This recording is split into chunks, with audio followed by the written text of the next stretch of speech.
বসে আছেন, বাস স্টেশনে বসে আছেন, সিএনজিতে চড়ে এক জায়গা থেকে আরেক জায়গায় যাচ্ছেন, বিছানায় শুয়ে আছেন, পড়বেন আস্তাগফিরুল্লাহ। কি পড়বেন? প্রাণ খুলে মন থেকে আওয়াজ করে সবাই পড়েন আস্তাগফিরুল্লাহ। আবারও পড়েন আস্তাগফিরুল্লাহ। চিল্লায় পড়েন আস্তাগফিরুল্লাহ। বিশ্বনবী ইস্তিগফারের অনেকগুলো আলফাজ শিখিয়েছেন। সবচেয়ে সহজ যেটা শিখিয়েছেন সেটার নাম হলো আস্তাগফিরুল্লাহ।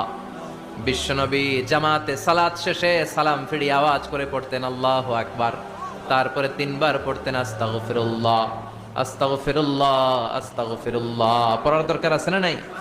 পড়তে রাজি আছেন তো? সালাম ফিরানোর পরে কি পড়বেন? নাকি দোয়া করার জন্য পাগল হয়ে যাবেন? আল্লাহুম্মা আমিন ইয়া আরহামার রাহিমিন আছে না নাই? পাগল হয়ে যায় দোয়া করার জন্য, কিন্তু তাসবিহগুলো পড়তে চায় না। বিশ্বনবী লম্বা তাসবিহ পড়তেন সালাম ফেরানোর পরেই আস্তাগফিরুল্লাহ। পড়তে রাজি আছেন?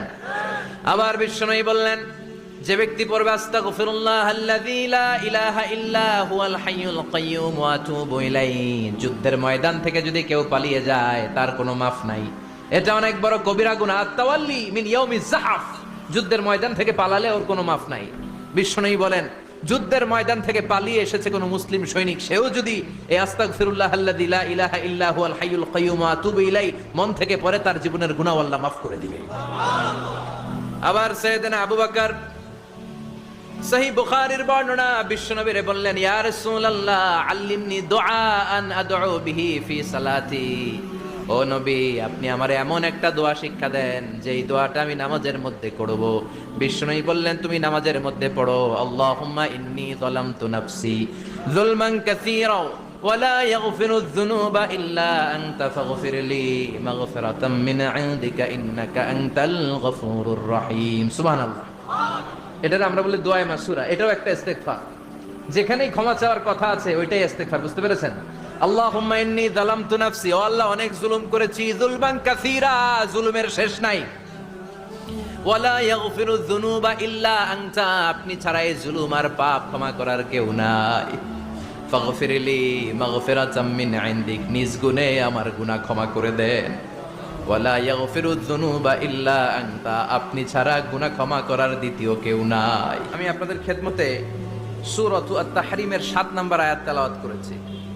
সূরাতুত তাহরীমের 7 নম্বর আয়াতে আল্লাহ তাআলা আমাদেরকে পাপ করলে, অন্যায় করলে, ভুল করলে আমরা যেন তার কাছে ফিরে যাই এ বিষয়ে বলেছেন। তো এই আয়াতের আলোকে আমরা আজকে 4টা বিষয় নিয়ে কথা শুনবো। কয়টা? আমরা তাওবা নিয়ে কথা শুনবো, আমরা ইস্তিগফার নিয়ে কথা শুনবো, আমরা আয-যিকির নিয়ে কথা শুনবো, আর সবশেষে আমরা দোয়া নিয়ে কথা শুনবো ইনশাআল্লাহ। পড়ে রব্বুল আলামিন বলেন, ইয়া আইয়ুহাল্লাযীনা আমানু তুবু ইলাল্লাহি তাওবাতান নাসুহা। ও আমার গোলাম, ও আমার বিশ্বাসী বান্দারা, তোমরা তওবার মতন তওবা করো। তওবার মতো তওবা করলে জীবনের সব গুনাহ মাফ করে দিতে পারে কে? আপনি তওবার মতো তওবা করলে আল্লাহ আপনার সব গুনাহ মাফ করে দিবে। আপনি চোখের পানি ছেড়ে যদি ক্ষমা চান, আপনার সব গুনাহ মাফ করে দিবে কে? অনুশোচনার চোখের পানি চোখ বেয়ে, নাকের ডগা বেয়ে জমিনে পড়ার আগেই আল্লাহ ওই বান্দাকে ক্ষমা করে দেয়। আমাদের পাপ আছে না নাই? পাপ ছাড়া এমন কোন লোক এখানে আছি? বিশ্বনবী বলেছেন, কুল্লুকুম খাত্তাউন, তোমরা সবাই পাপী, সবাই। ওয়া খায়রুল খাত্তাইন আত-তাওয়াবুন, আর এই সব পাপীদের মধ্যে সবচাইতে ভালো পাপী যেই পাপী পাপ করার পরেই তওবা করে কার কাছে? এজন্য আল্লাহ বললেন, গোলাম তওবার মতো তওবা করো। ভুল করো না, অন্যায় করো না, এমন কোন মানুষ দুনিয়ার বুকে নাই। প্রত্যেকটা মানুষের ভুল আর অন্যায় আছে না নাই?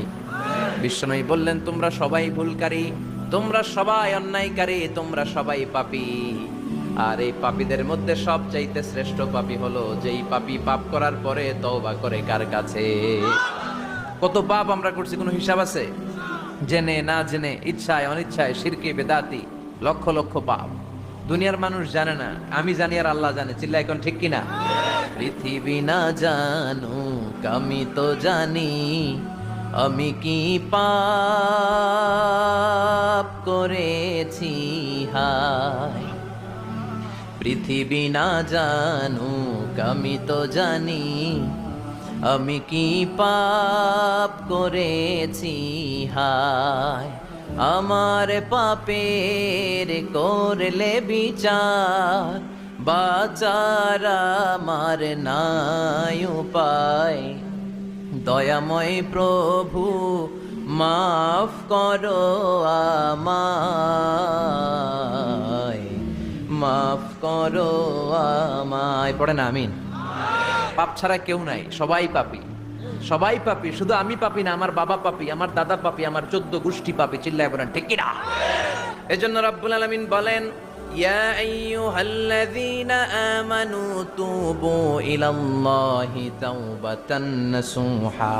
ও গোলাম, তওবা করো, তওবার মতো তওবা করলে তোমাদের জিন্দেগীর সব গুনাহ মাফ করে দিবে কে? قل يا عبادي الذين أسرفوا على أنفسهم لا تقنطوا من رحمة الله إن الله يغفر الذنوب جميعا إنه هو الغفور الرحيم سبحان الله পড়েন। আল্লাহ ডেকে বললেন, গোলাম, যারা জুলুম করেছো, নফসের উপর জুলুম করেছো, অন্যায় করেছো, পাপ করেছো, আমার রহমত থেকে নিরাশ হয়ো না। ক্ষমার মতো ক্ষমা চাইলে আমি তোমার জিন্দগির সব গুনাহ ক্ষমা করে দিতে পারি। চিল্লায় বলেন ঠিক কিনা? এজন্য মুমিন কখনো নিরাশ হয় না।